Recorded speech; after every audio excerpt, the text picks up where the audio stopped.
4 pernyataan Mahfud MD anggap ada yang janggal di kasus Brigadir J. Ini memang belum selesai. Ya memang ada kejanggalan-kejanggalan yang harus dibuat menjadi lebih terang, sehingga kita harus setiap upaya membuat terang itu. Kejanggalannya apa saja Pak Mahfud? Sebelumnya Anda sudah pernah mengatakan bahwa penjelasan polisi ini tidak jelas. Kejanggalannya apa saja menurut Pak Mahfud? Pertama sekali nembak siapa? Almarhum. Ada yang kena? Tidak. Aneh. Gue bilang ini, saya juga nggak ngerti apa-apa. Aneh. Seharusnya siapa yang mendahului dia yang makan korban duluan? Langsung dia tembak, si Beradae katanya menghindar. Hebat ya, bisa menghindar peluru. Gue bilang lagi. Jarak 5-7 meter. Kurang lebih. Begini, dalam proses penanganan sangat janggal kan. Kenapa 3 hari baru diumumkan? Itu satu, proses penanganan. Kalau alasannya 3 hari karena itu hari libur, lah apakah kalau hari libur masalah pidana itu boleh ditutup-tutupi begitu? Sejak dulu enggak ada, baru sekarang orang beralasan itu hari Jumat libur, hari raya, lalu diumumkan Senin. Itu kan janggal bagi masyarakat ya. Yang masuk ke saya kan begitu semua sebagai Menko Polhukam. Pak, janggalnya ini Pak, apakah memang kalau libur enggak boleh melakukan penyelesaian tindak pidana, mengumumkan? Ini kan masalah yang serius. Yang kedua, kalau juga penanganannya tidak sinkron. Ada berapa tembakan saat itu di lokasi? Kata dia itu, pokoknya yang duluan menembak, almarhum. Tembak duluan, tidak mengenal. Akhirnya si Beradae ini mengelak, langsung membela diri, ambil senjata, tembak, langsung kena. Sampai kepotong lagi, maaf Pak, saya potong lagi. Ini melebihi sniper ini, si Beradae ini. Padahal balok-balok kok bilang.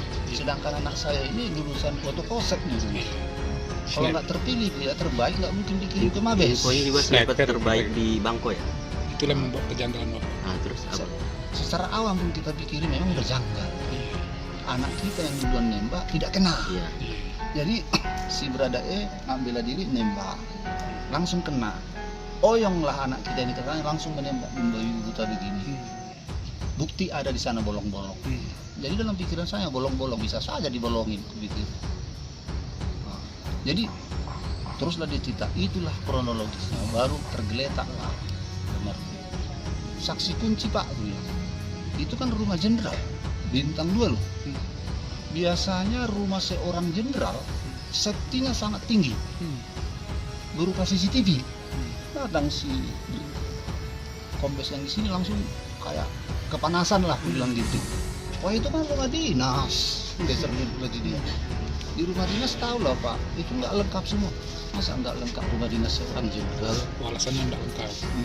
Memang ada CCTV di situ, tapi setahu saya yang di pintu rumah utama, di pintu kamar utama seorang jenderal pasti ada CCTV. Itulah saksi kunci. Tapi tidak dibuktikan. Tapi tidak ada di situ, di tempat lain ada. Apa tidak ditiadakan? Tapi itulah Tuhan yang tahu. Itulah satu kejanggalan. Kasus ini ya, kalau seandainya barangkali ada versi lain yang terkuak, we don't know exactly karena asas praduga tak bersalah, ya paling menyangkut orang per orang saja. Tidak ada kaitannya dengan institusi. Apalagi korbannya adalah polisi sendiri. Jadi jangan mengorbankan institusi ya demi melindungi siapapun dia. Sebenarnya pesan dari Pak Mahfud itu begitu, dia kok Pak Mahfud. Karena pesannya adalah jangan kita bakar lumbungnya kalau kita mau menembak atau menangkap tikus. Nah, dalam kasus ini barangkali yang ingin disampaikan Prof Mahfud adalah jangan busukkan institusi Polri secara keseluruhan hanya karena ya kan kita ingin membuat skenario lain agar kemudian kasus ini gone with the wind lagi. Jadi mati itu dianggap sudah takdirnya karena terjadi tembak menembak dan lain sebagainya. Jadi yang menembak upaya membela diri, kira-kira begitu, maka kemudian tidak akan lagi game over, ya, game is over. 4 pernyataan Mahfud MD anggap ada yang janggal di kasus Brigadir J. Menteri Koordinator Bidang Politik, Hukum, dan Keamanan atau Menkopol Hukam Mahfud MD turut berkomentar soal kejanggalan dalam kasus tewasnya Brigadir Nofriansyah Joshua Huta Barat atau Brigadir J. Seperti diketahui, Polri menjelaskan Brigadir J tewas dalam sebuah baku tembak dengan Barada E di rumah Kadif Profesi dan Pengamanan atau Propam Polri Irjen Verdi Sambo.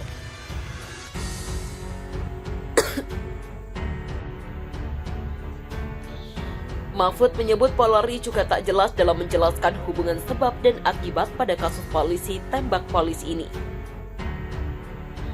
Oleh sebab itu, Mahfud mendukung sikap Kapolri Jenderal Listio Sigit Prabowo yang membentuk tim khusus dan menggandeng pengawas eksternal Polri untuk mengusut tuntas perkara ini. Sudah tepat yang dilakukan Kapolri Jenderal Listio Sigit Prabowo dengan membentuk tim investigasi yang terdiri atas orang-orang kredibel yang dipimpin oleh Komjen Gatot Edi. Itu sudah mewakili sikap dan langkah pemerintah sehingga Kemenkopol Hukam Mahfud MD akan mengawalnya. Begitulah kata Mahfud saat dihubungi Detikcom pada Rabu 13 Juli 2022. Mahfud menuturkan kasus polisi tembak polisi di rumah Verdi Sambo tersebut tidak bisa dibiarkan mengalir karena banyak kejanggalan. Kredibilitas Polri menjadi taruhan dalam menangani kasus ini. Berikut 4 pernyataan Mahfud soal kejanggalan kasus kematian Brigadir J. 1. Penjelasan Polri tak jelas. Sebelumnya Polri menjelaskan peristiwa polisi tembak polisi di rumah Verdi Sambo terjadi karena Brigadir J yang sudah disebut sopir istri Freddy nyelonong masuk ke kamar pribadi Verdi Sambo. Saat itu hanya ada istri Verdi di kamar. Brigadir J mencabuli istri Verdi Sambo dan menodongkan senjata api. Hal itu membuat istri Verdi Sambo berteriak ketakutan hingga Barada E menghampiri. Masih berdasarkan penjelasan Polri, Barada E memuntahkan 5 peluru dari senjata apinya karena Brigadir J disebut menyerang duluan dengan 7 tembakan. Peluru dari senjata Barada E memberondong tubuh Brigadir J. Sementara peluru Brigadir J sama sekali tak melukai Barada E.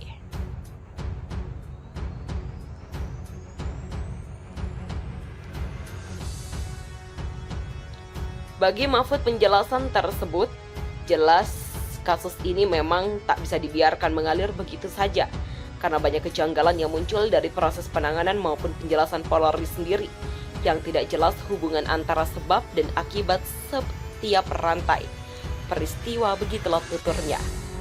2. Kredibilitas Polri, pemerintah taruhannya. Mahfud bahkan menyebutkan kasus ini mempertaruhkan kredibilitas pemerintah, bukan hanya Polri. Dia kemudian mengungkit soal hasil survei kinerja Polri yang mendapatkan respon positif dari masyarakat. Kredibilitas Polri dan pemerintah menjadi taruhan dalam kasus ini sebab dalam lebih dari setahun terakhir Polri selalu mendapatkan penilaian dan persepsi positif yang tinggi dari publik seusai hasil berbagai lembaga survei, ucap Mahfud MD. Dia juga menyimpang perihal survei hasil kerja pemerintah yang dinilai positif di bidang politik, keamanan, dan penegakan hukum.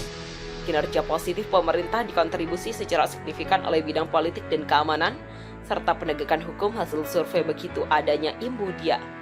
3. Mahfud minta Beni Mamoto aktif menelisik.